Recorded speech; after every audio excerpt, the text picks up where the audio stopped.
Good evening, y'all. Today I have a special guest helping me out with this fine activity that I love playing. Been playing it since I was in middle school, high school, something I love doing. All right, go ahead and introduce yourself. Who are you?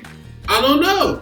No, I'm Vontae. I'm Max's brother, and I'm here to help out. Hopefully, it goes well. All right, so please show him love as usual. Comment, subscribe, whatever you got to do. I got a special guest. So the name of the game is called Ninja. What is Ninja? Ninja is a game that helps works on your overall reflexes, your quickness, your agility, and some dodging and fleeing skills. With all that being said, let's get started with the game of Ninja. So, the first thing you want to do when it comes to Ninja is respect your opponent. You want to acknowledge your opponent as a way of, thank you for playing. So, as you see, Mr. Simmons and I, we slowly take our nice bow to respect each other and thank each other. That is step one.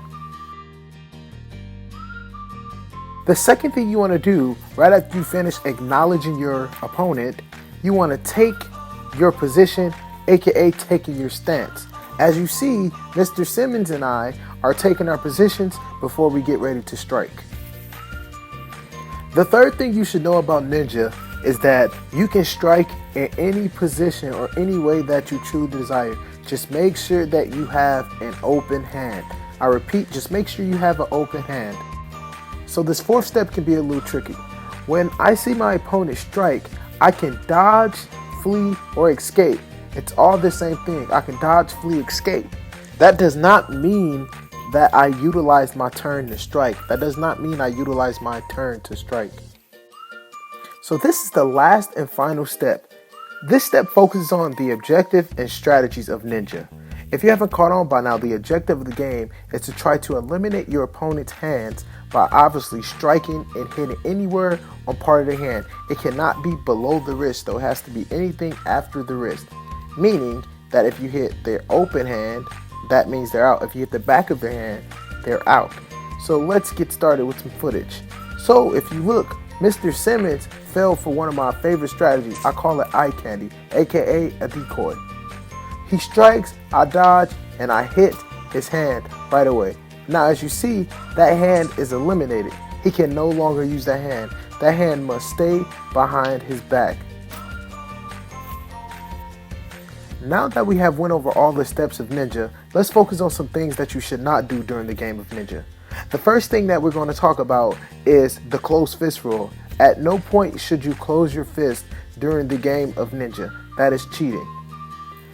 The next thing that we're going to talk about is the behind the back rule. You cannot put your hands behind your back unless your hand is eliminated. Alright? Now that you all have got all the steps and the cheating policy of the game of Ninja, let's give you a live example of how Ninja is actually played in a competitive match.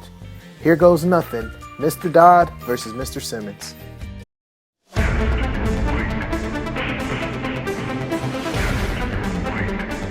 Fight!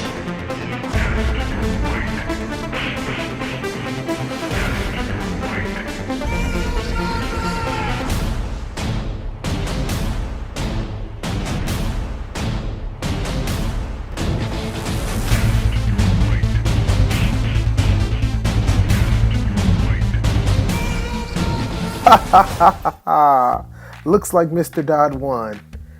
Thank you for tuning in for the video. Hope you liked it. Please leave a like, subscribe, comment if you please, and I'll appreciate you forever. Thank you and take care.